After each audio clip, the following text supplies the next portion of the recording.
दो तरह का दुख हो सकता है। एक तरह में है कि जब हम लोगों को दुख होता हो तो हम दौड़कर ईश्वर के चरणों में लिपट जाते हो, एक ये दुख हुआ। और एक दुख होता है कि हम ईश्वर के चरण में नहीं लिपट के हाय हुल्लम मचाते हैं। दोनों तरह का दुख है ना। हाँ।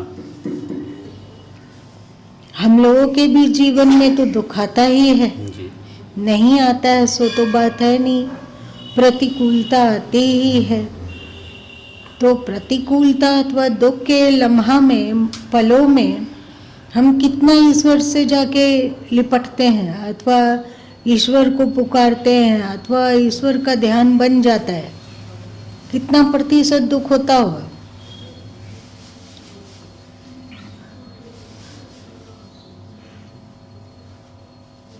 कितना प्रतिशत दुख में हम कितना बार हम पुकार पाते हैं, ये ना। दुखों में हम कितना प्रतिशत उनको पुकार पाते हैं। अक्सर हम विचलित हो जाते हैं, पुकारना ही बंद कर देते हैं, पुकारना बंद हो जाता है। और यदि और कुछ हुआ तो शिकायत हो सकता है कि भगवान हम आपको इतना दिन से मान रहे हैं, इतना आपकी भक्ति करते हैं, भक्ति करते कुछ नहीं है, लेकिन अपने डिंग हाँकने की हम लोगों की आदत है। तो हम लोग कहते हैं कि इतने दिनों से आपकी भक्ति कर रहे हैं। कौन सी भक्ति की है? भक्ति उसको कहा जाता है जो गीता के 12वें अध्याय में है। बताइए, श्री कृष्ण ने अपने भक्त की जो चर्चा की, 20 श्लोक है 12वें अध्याय में। 2 जगह श्री कृष्ण बहुत अल्प श्लोक दिए हैं, एक 12वां अध्याय और दूसरा 15वां अध्याय। 24 श्लोक इसमें से, एक में 24, एक में 20, दोनों में 20, उसमें भी 20।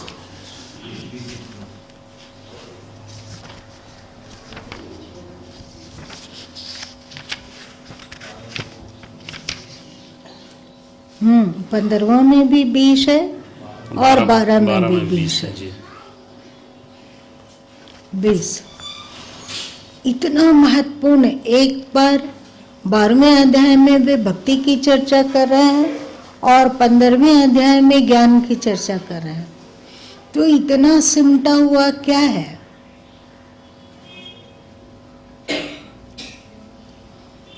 बारह श्लोक 20 श्लोकों में क्या हम लोग ऐसा कह सकते हैं कि हमने एक श्लोक को अपने जीवन में धारण कर लिया? कह सकते हैं क्या?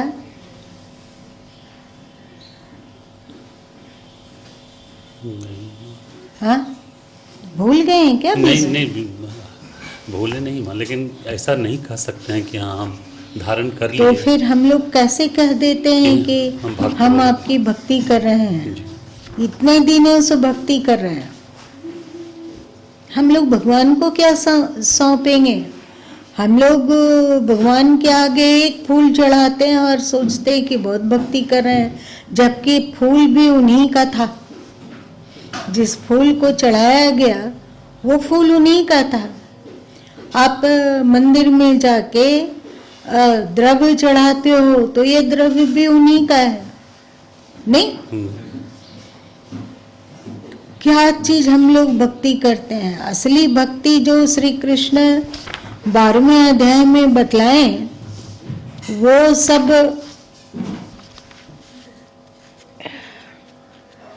एक भी श्लोक संभवतः नहीं उतरता है।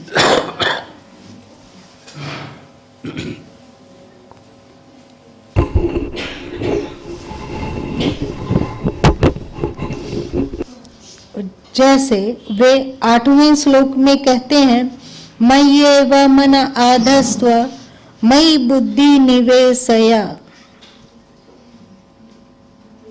निवसिष्यसि मय्येव अत ऊर्ध्वं न संशयः। मुझ में मन लगा और मुझ में ही बुद्धि को लगा, इसके उपरांत तू मुझ में निवास करेगा, इसमें कुछ भी संशय न कर। हम क्या ईश्वर में मन को लगा पाते हैं?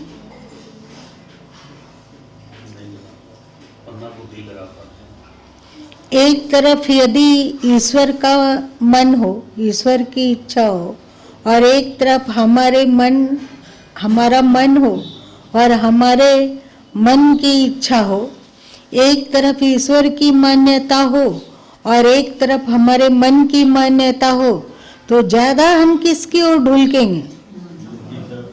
हाँ, अपने मन की तरफ।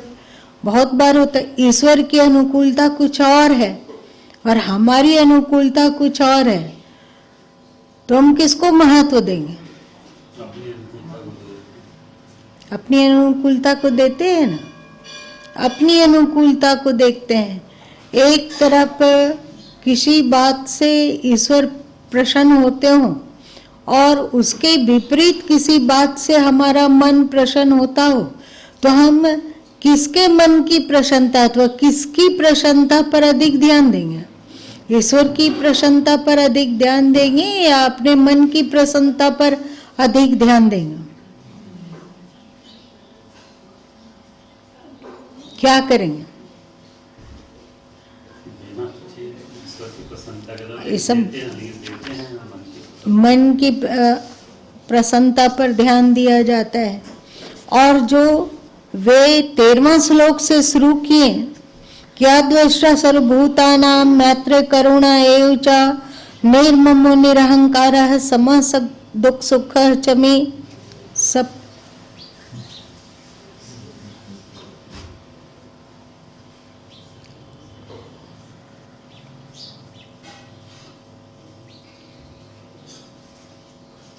और जब समर्पण ही है, भक्ति ही है, तो वो ईश्वर टुकड़ा टुकड़ा में हमारी प्रार्थना को सुनता है कि एक ही बार सुनता है, ये उसकी मर्जी पर काहे नहीं छोड़ देते। और एक बात है, कभी प्रार्थना सुन ली जाती है और कभी प्रार्थना नहीं सुनी जाती है। दो तरह की बात नहीं होती है क्या? जब प्रार्थना सुन ली जाती है तो हम लोग बहुत खुश होते हैं, और जब प्रार्थना नहीं सुनी जाती है तो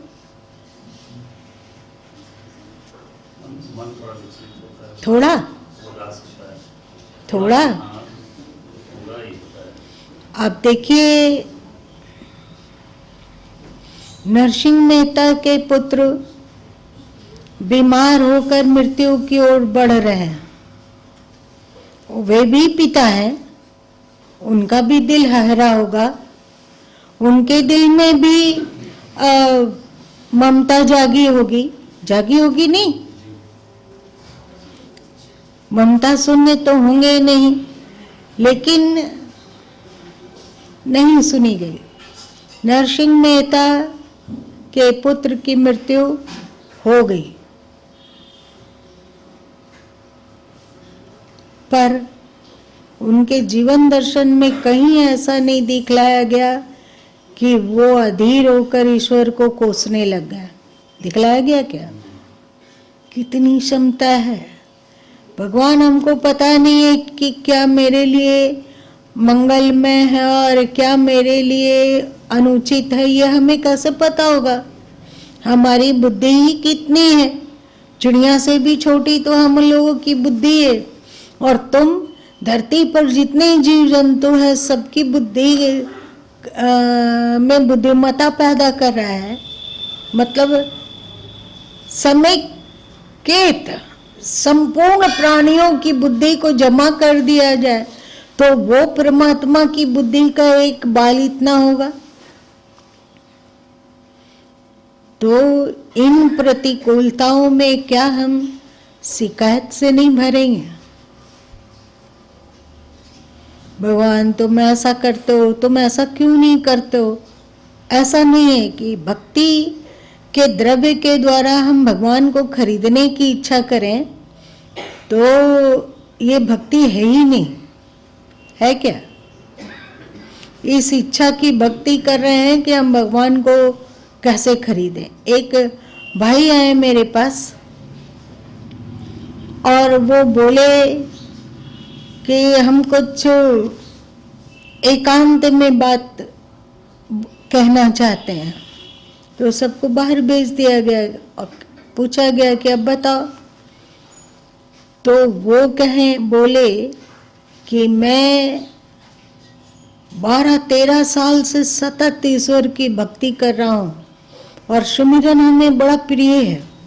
ईश्वर का नाम का सुमिरन करना हमें बहुत प्रिय है, पर हम चाहते हैं कि कैसे सुमिरन किया जाए, कैसे भगवान का ध्यान लगाया जाए कि जैसे पहले के संतों में रिद्धि सिद्धि आ जाती थी, वे जो बोल देते थे सो हो जाता था, किसी को आशीर्वाद दे देते थे तो फलता था, और किसी से के प्रति नाखुश हुआ गया तो वो अभिशाप लग जाता था।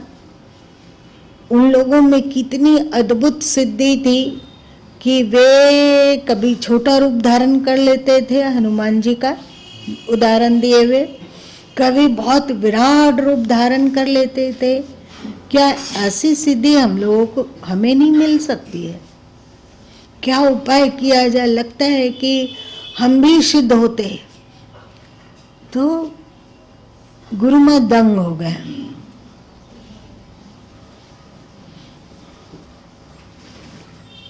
काम तो तिल भर का और आकांक्षा पहाड़ भर का है ना। हम लोग उनको कहते हैं कि भगवान ऐसा कीजिए, अरे उनका सब, पूरी दुनिया उनकी है, सारे जीव उनके हैं, उनकी मर्जी के अनुसार हम चलना क्यों नहीं स्वीकार कर लेते हैं? बताइए, भक्ति किसको कहा जाएगा? जब हम भगवान को अपनी मर्जी के अनुसार चलने को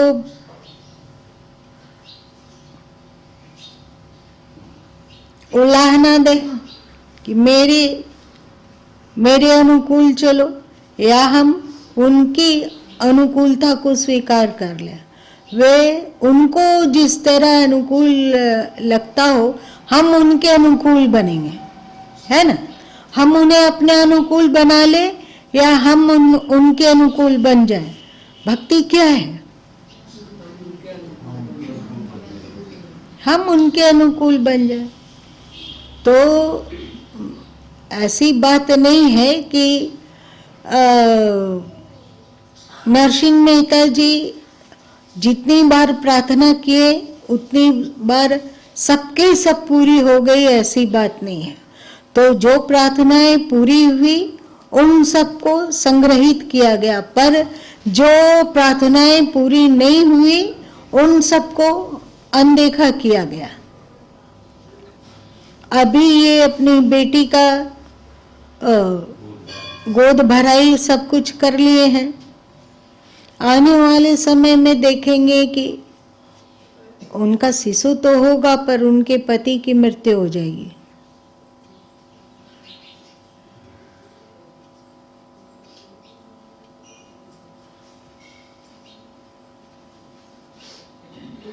कैसा लगा?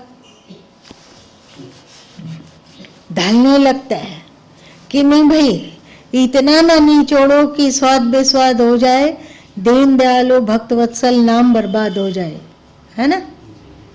इतना नहीं प्रभु, इतना मत करो। पहले के समय में लोग बहुत सहनशील होते होंगे, भक्त हृदय होते होंगे, पर आज उतनी भक्ति नहीं हो पा रही है ऐसा। लेकिन यदि वे उतना ही निचोड़ते हो जितना कि हम नहीं निचोड़ा जाना चाहते हो, तो क्या करेंगे?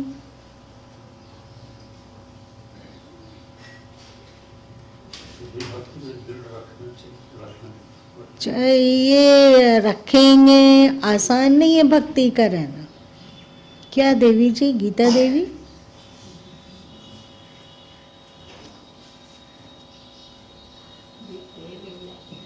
क्या हुआ?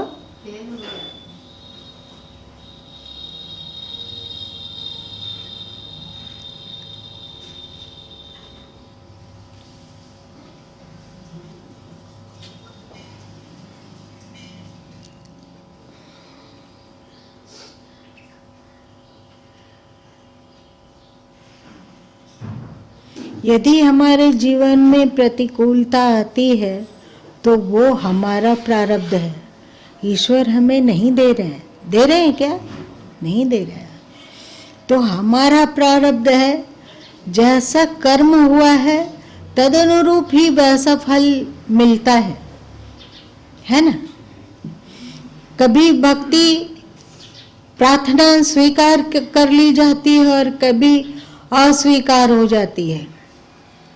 इसमें क्या दुख, क्या रोना है ना। इसलिए हे प्रभु तुम्हारी इच्छा पूरी हो। आप लोग जानते हैं जब ईसा मसीह को सूली पर चढ़ा दिया गया तो प्रारंभ में उनके दिल में बहुत शिकायत जागी कि भगवान, हे गॉड, हे प्रभु, हम आपके प्रति इतने प्रेमवान हुए और आप ये दिन दिखा रहे हैं। सोचिए कैसा लगा होगा ईसा मसीह को, है ना। प्रभु ऐसा दिन दिखा रहे कि लोग हम पर पत्थर फेंक रहे हैं। वे सूली पर उनको टांगा जा रहा था।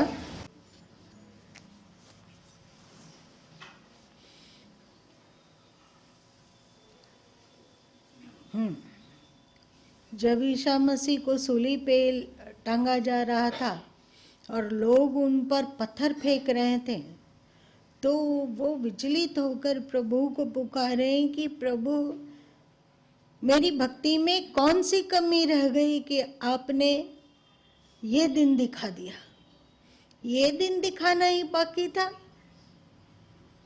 2-4 बूंद अश्रु बूंद टपक गए आंखों से, पर थोड़ी देर के बाद वे अपने आप को संभाल लिए और बोले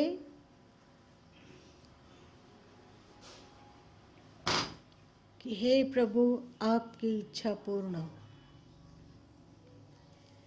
इस तरह का जो समर्पण बुद्धि होती है, इसमें वृत्ति अथवा बुद्धि समता को प्राप्त होती जाती है या और अधिक अशांत, तनाव, विकलता, क्षोभ को बुद्धि प्राप्त होएगी। क्या होगा? क्षमता। तो नरसिंह मेहता को देख रहे हैं ना कि कितने सम है।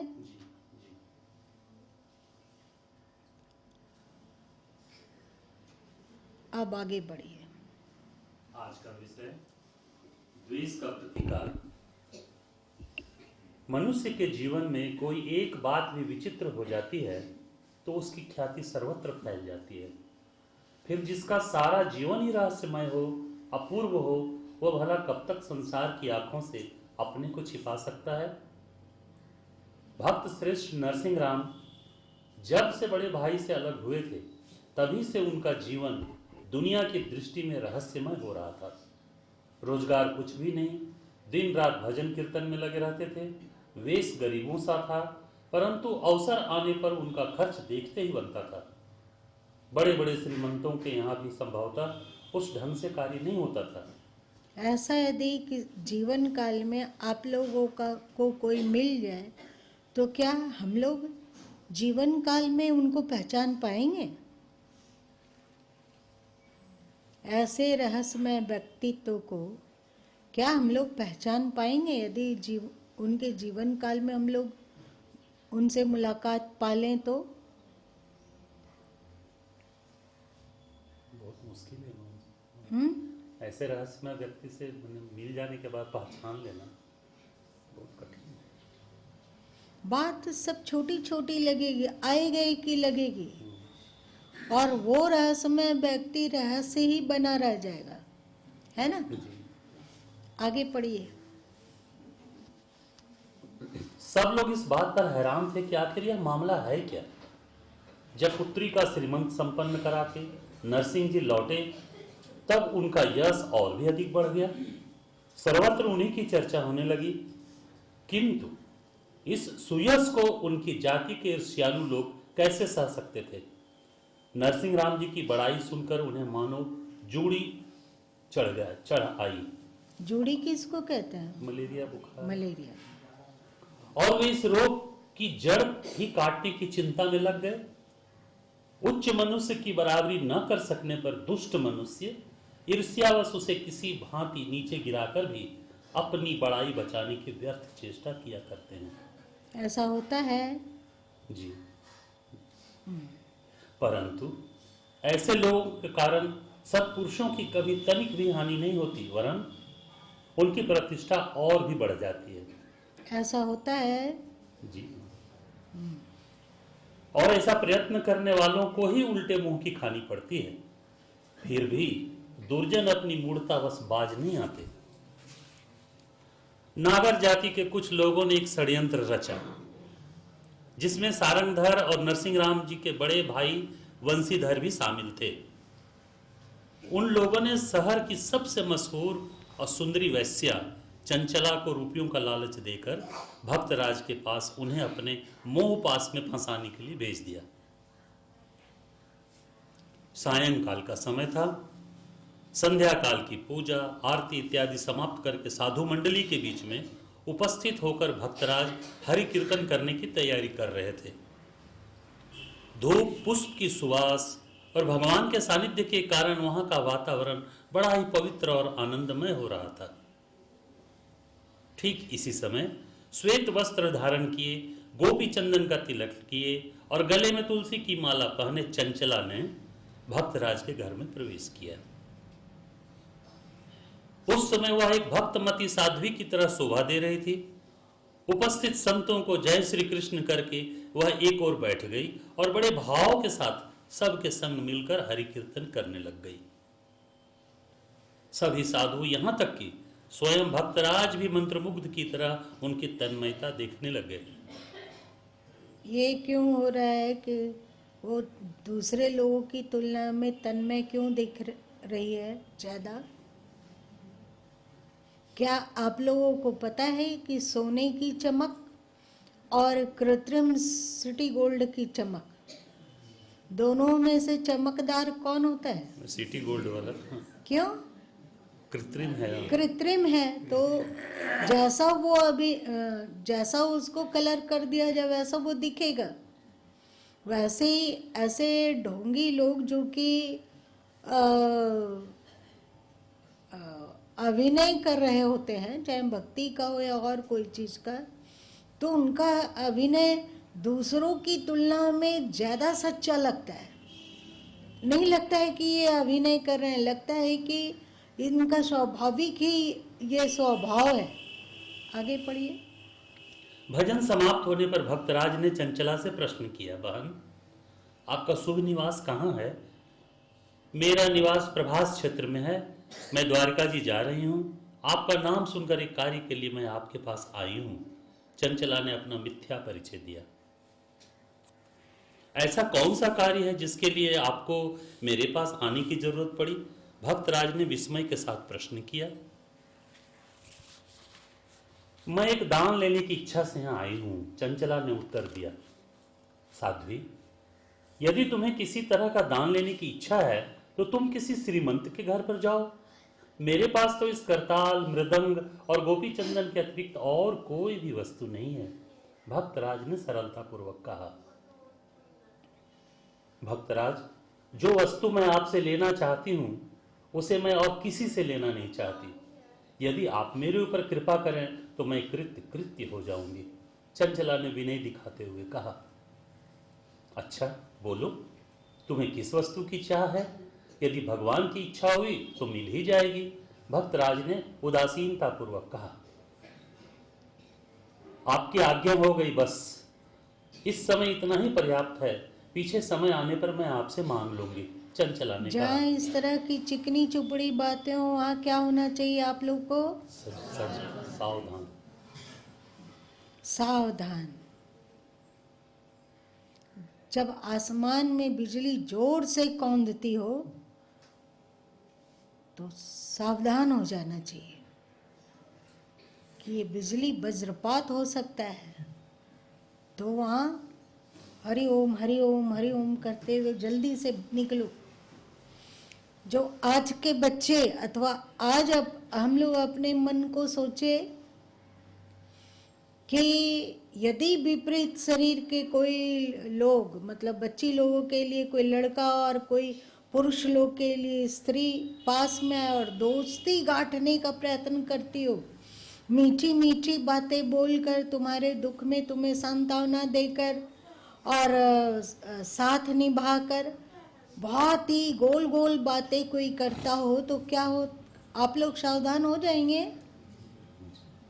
सोच समझ के बोलो, सावधान हो जाएंगे सब। दबी हुई आवाज क्यों है? दबंगता से नहीं बोल सकते हैं। जो चिकनी चुपड़ी बातों में आके फिसल गया, वो गया काम से। वो ना भक्त है, ना ज्ञानी है, ना एक अच्छा इंसान ही है, कुछ भी नहीं है वो। साधु और संत की तो बात ही मत करो, और ना वो साधक ही है कि नहीं?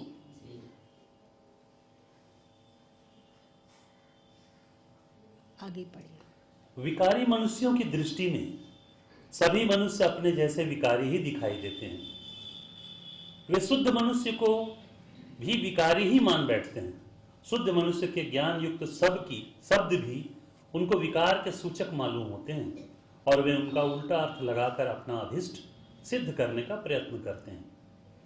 चंचला ने भी भक्तराज के शब्दों का उल्टा ही अर्थ लगाया। उसने समझा, भक्तराज ने मेरे रूप पर मोहित होकर ही मेरी याचना स्वीकार कर ली है। भजन समाप्त होने पर सब लोग अपने अपने आसन पर जाकर सो गए।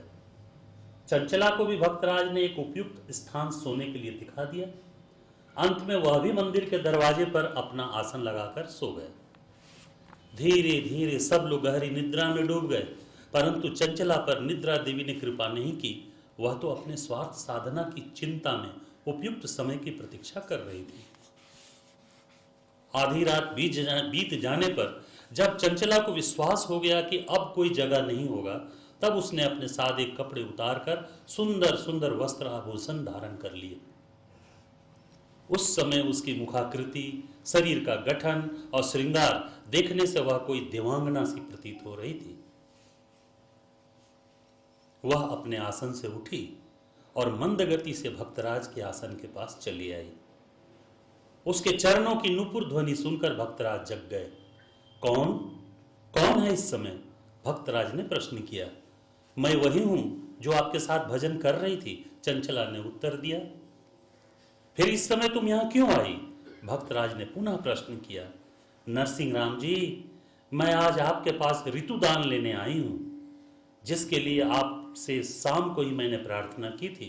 मैं अन्य किसी वस्तु की इच्छा नहीं करती। आप, चंचला ने कहा। चंचला की निर्लजता को देखकर नरसिंह राम अवाक हो गए। उनके मुंह से केवल हरी हरी शब्द निकल पड़ा। चंचला ने पुनः अधीर होकर कहा, भक्तराज, आप अब मुझे अधिक न सताइए। शीघ्र मेरी मनोकामना पूरी करके मुझे संतुष्ट कीजिए।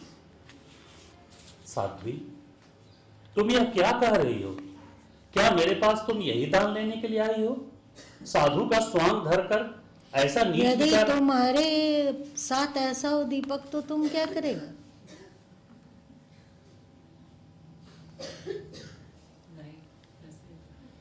तो क्या करेगा? उसको समझाएगा कि पैर पकड़ने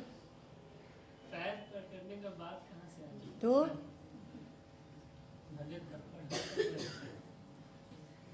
तुम तो इतना सीधा है, तो थप्पड़ कैसे मारेगा? यहाँ सीधा रहते गुरुमा, इसका मतलब सीधा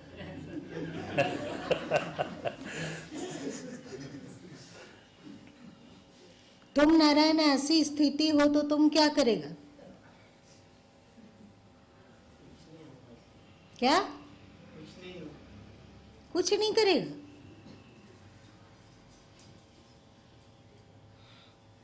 कुछ नहीं करेगा मतलब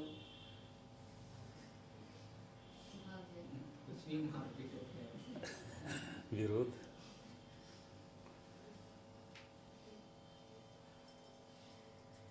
देखो, क्षमा करने की बात मैं अपने साथ कोई गलती करता हो तो उसको क्षमा किया जा सकता है, कोई गाली गलौज करता हो तो क्षमा किया जा सकता है, कोई निंदा करता हो तो क्षमा किया जा सकता है, कोई दुख देता हो तो क्षमा किया जा सकता है, कोई मिथ्या प्रचार करता हो और अपमानित करने का प्रयत्न करता हो तो क्षमा किया जा सकता हो, पर चरित्र हंता एवं राष्ट्र का शत्रु, इस दो को कभी क्षमा नहीं करना चाहिए।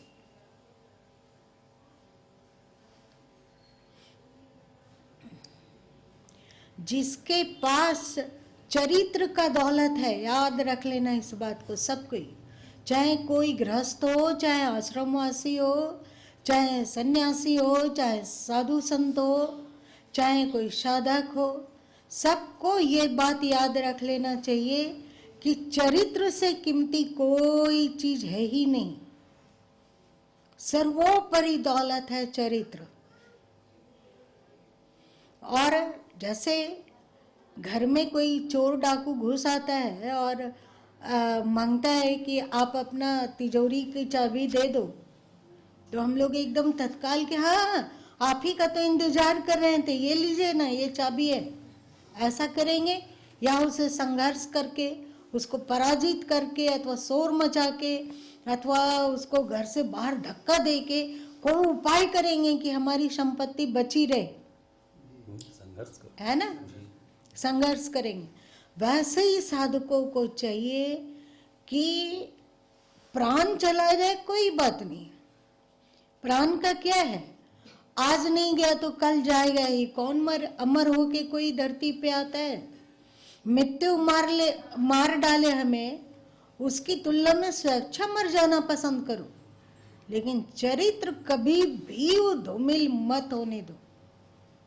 यदि आपके पास चरित्र की दौलत होगी, ऐसा नहीं कि केवल तन से भी आपके पास चरित्र की दौलत हो, वचन से भी आपके पास चरित्र की दौलत हो, और मन से भी आपके पास चरित्र की दौलत हो, मतलब मन आपका बिल्कुल संयमित, निग्रहित और परिष्कृत हो रहे, वाणी भी तदनुरूप हो, और आपका शरीर से भी वैसा ही आचरण हो, तो आप समझना कि आप मतलब भवसागर को आधा पार कर लिए।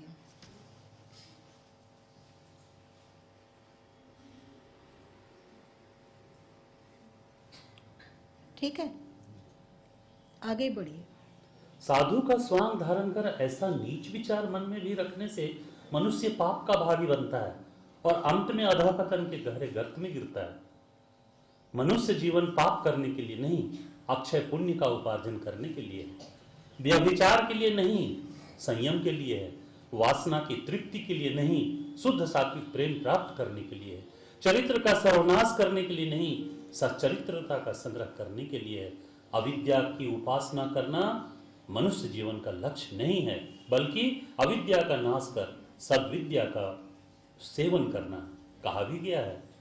लब्ध्वा कथचिन्नरं जन्म दुर्लभम तत्रापि पुंस्तं स्तुति पारदर्शनम यतस्त्वात्ममुक्त्येन यतेत मूढ़ी स आत्मः स्वं विनिहन सद्ग्रहता। अर्थात पूर्वोपार्जित पुण्य के प्रभाव से यह दुर्लभ मनुष्य देह तथा वेद ज्ञान संपन्न पुरुषत्व प्राप्त होने पर भी जो मूढ़ बुद्धि मनुष्य मोक्ष के लिए प्रयत्न नहीं करता, वह आत्मघाती मनुष्य असत संसार को ग्रहण करके स्वयं अपना नाश करता है। मोक्ष किसको कहा जाता है? आवागमन से मुक्ति का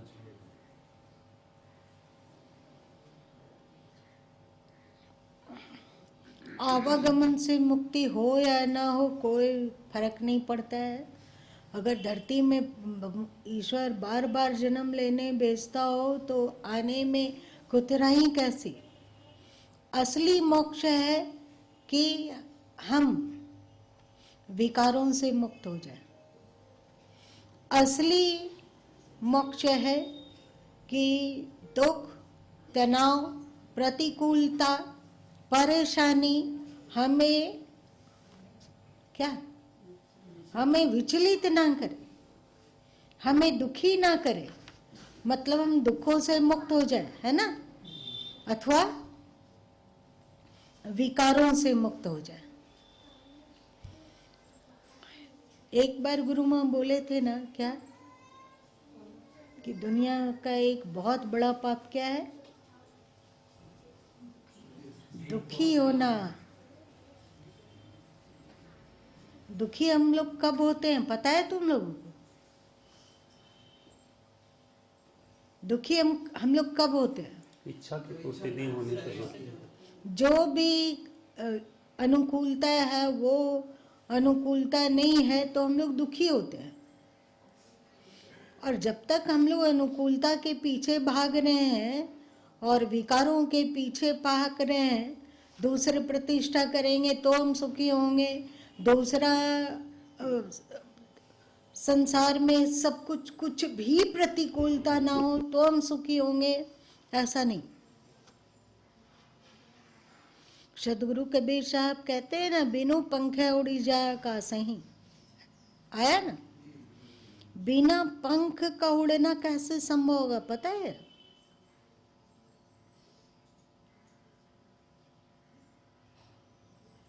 अभी आप लोग जब ध्यान कर रहे थे तो गुरु माँ भी आप लोगों के साथ हैं, तो गीता के 11वें अध्याय का संभवतः 54वां श्लोक,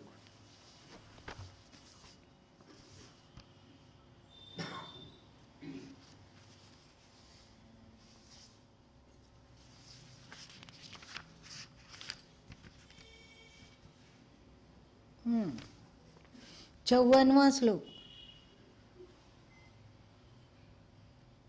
श्री कृष्ण कहते हैं कि हे अर्जुन, अनन्य भक्ति के द्वारा इस प्रकार मैं प्रत्यक्ष देखने के लिए, तत्व से जानने के लिए तथा प्रवेश करने के लिए, अर्थात एक ही भाव से प्राप्त होने के लिए शक्य हूँ। ये श्लोक का अर्थ याद दिमाग में आ गई कि उस अस्तित्व को देखा जा सकता है, उस अस्तित्व को जाना जा सकता है और उस अस्तित्व में प्रवेश किया जा सकता है, ये हुआ। और दूसरा ये भी वेदांत में कहा गया कि देखा तो तब जाएगा ना जब उससे अलग हुआ जाए, है ना। इस हाथ से कुछ पकड़ना चाहते हैं तो इस हाथ से वही चीज पकड़ सकते हैं जो इस हाथ से अलग हो, है ना। इन आँखों से उसी चीज को देख सकते हैं जो इन आँखों से अलग हो। तो उसी तरह वो परम तत्व यदि हम देखते हैं तो दो हो गया, एक दिखाई पड़ने वाला और एक देखने वाला होता है। तो वहां पर वैसा कहा गया और गीता के 11वें अध्याय के 54वें श्लोक में ऐसा कहा गया, तो फिर इसके में छुपा हुआ तथ्य क्या हो सकता है?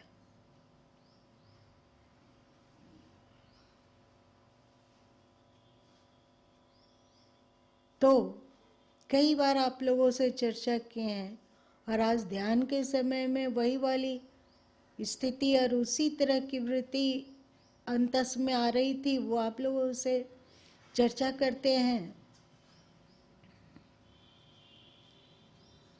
वो अस्तित्व क्या है? आप लोग बताइए, क्या आप लोग को कहा गया है?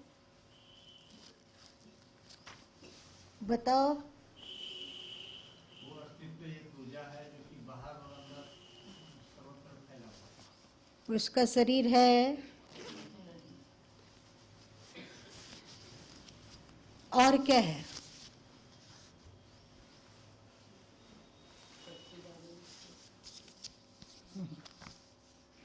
शायद सदगुरु साहब 54वें श्लोक शब्द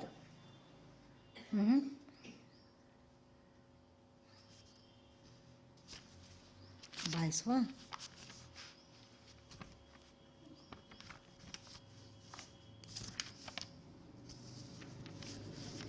औदु छाड़ो मन विस्तारा सो पद गो जाई ते सदगति पार ब्रह्म सो न्यारा। नहीं महादेव नहीं मोहम्मद हरि रच कछु नाही। आदम ब्रह्मा किछो नहीं होते नहीं धूप नहीं छाई। 80 आसे पैगंबर नहीं होते सहस 88 मुनि। चंद सूरज तारा गण नहीं मच्छ कच्छ नहीं दूनी। वेद किताब सुमृत नहीं संजम नहीं जीवन परछाई। भंक निमाज कलीमा नहीं होते रामो नाही खुदाही। आदि अंत मन मध्य न होते आतस पवन न पानी। 184 जीव जंतु नहीं साखी शब्द न वानी। कहें कबीर सुनो दो आगे करो विचारा। पूरन ब्रह्म कहाँ ते प्रगटे कीर्तम किन उपराजा। इसका मतलब क्या हुआ? जहाँ मन नहीं है, जहाँ 5 भूत नहीं है, जहाँ ना पैगंबर है और न ही ईश्वर है, ना अल्लाह है, नहीं कोई गॉड है, न वहाँ कोई अवतार नहीं है, वहाँ चांद और सूरज नहीं है, वहाँ 88,000 मुनिजन नहीं है, वहाँ राम और खुदा भी नहीं है, वहाँ जन्म और मृत्यु भी नहीं है, वहाँ दुख और सुख भी नहीं है, वहाँ ना महादेव है ना पैगंबर है, ये सब कुछ नहीं है। तो फिर किस और सदगुरु कबीर साहब इशारा कर रहे हैं? इसी तरह का 113वां शब्द में भी सदगुरु कहते हैं। क्या है? झूठे जनी पत्यायों बताइए आप लोग, जोर से बोलो, जोर से बोलिए, बोलिए। तेरे घटे में ठकपूर है मत खोआ पाना। झूठे के मंडान है धरती आसमाना। 10 दिशा वाके फंद है जीव गेरे आना। जोग जप तप संयम तीर्थ व्रत दाना। 9 वेद किताब है झूठे का वाना। काहू के शब्द ही पूरे काहू करामाती। मान बढ़ाई ले रहे हैं हिंदू तुर्क जाति। बात बेहते आसमान की मुद्दत नियरानी। बहुत खुदी दिल राखते जूड़े बिनु पानी। बूढ़े बिनु पानी कहें कबीर का सो कहो सकलो जग गंदा। सांचे सो भागा फिरे झूठे का बंदा। जोग जाप ताप संयम सब कुछ को झूठ बता दिया गया।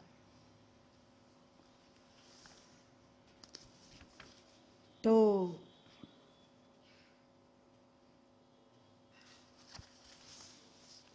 बताओ दुख सुख इत्यादि कहाँ है? मन में। ये क्या है कि इधर सदगुरु कबीर साहब कहते हैं कि झूठ है। वेदांत भी कहता है कि यदि अनुभव और अनुभव करता द्वैत हो तो वहाँ सच्चाई नहीं है, सत्य नहीं है। सदगुरु कबीर साहब सब कुछ बता दिए, ये झूठ वो झूठ वो झूठ। इन सब झूठों को यदि अलग कर दिया जाए, जहाँ ना आकाश हो, ना वायु हो, ना अग्नि हो, ना जल हो, ना पृथ्वी हो, ना मन हो, ना इंद्रियां हो, सब कुछ हट जाए। जोग भी नहीं, जप भी नहीं, तप भी नहीं, संयम भी नहीं, ना संसार हो, ना अध्यात्म हो, वहाँ ये सब असत्य को हटा दो तो क्या चीज शेष रहेगा? कई बार आप लोगों को बताया है, चुप्पी सन्नाटा। ना वहाँ दुख है ना सुख है, ना अपना है ना पराया है, न स्त्री है न पुरुष है, न मन है न इंद्रियां है, कुछ भी।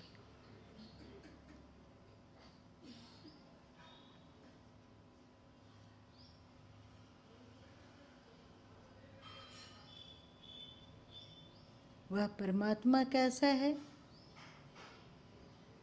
जहाँ न दिन है न रात है, न दोपहर है न चांद है न सूरज है, न मैं है न तू है, न स्त्री है न पुरुष है, न जन्म है न मृत्यु है। क्या है वहाँ? वो परमात्मा महाचुप है और उस चुप्पी को चुप हुए बिना अनुभव नहीं किया जा सकता है। बाकी जब तक हम लोग आकार में अथवा निराकार में उलझ रहे हैं तब तक अस्तित्व है ही नहीं, वहाँ आपके मन का पसारा है। और जब आप मन से परे हुए, मन से परे होना मतलब क्या हुआ? मन किसको कहा गया? विचारों को। विचारों का जलजला जहाँ उठता रहता है उसको मन कहते हैं। तो इस मन के कारण ही सब कुछ है। यदि आप बिना मन के हो जाते हैं तो क्या होता है?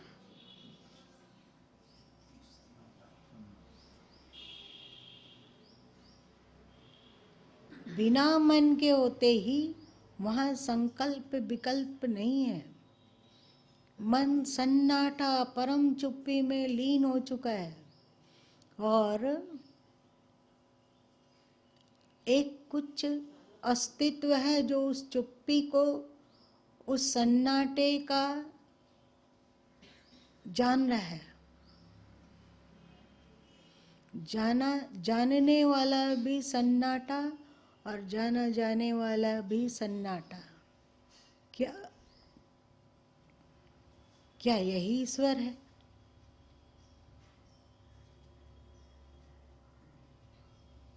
शून्य होकर ही शून्य को जाना जा सकता है। शून्य होकर ही शून्य को देखा जा सकता है। शून्य होकर ही शून्य में प्रवेश किया जा सकता है। क्या श्री कृष्ण के 11वां अध्याय के 54वें श्लोक में उसी ओर इशारा किया गया है? उसी में विलीन होकर एक ही भाव से कर। वह विलीन बलान की बात जाने दो। ये गूंगे का गुण है, इसका अनुभव करो। क्या वो चुप्पी, शून्यता, मौन, जहाँ चेतनता भी है, जो सत्य भी है और जो प्रकृति से परे भी है, वहाँ शांति ही शांति शेष है। बिना मन का हो के देखो। बिना मन का होते के साथ ही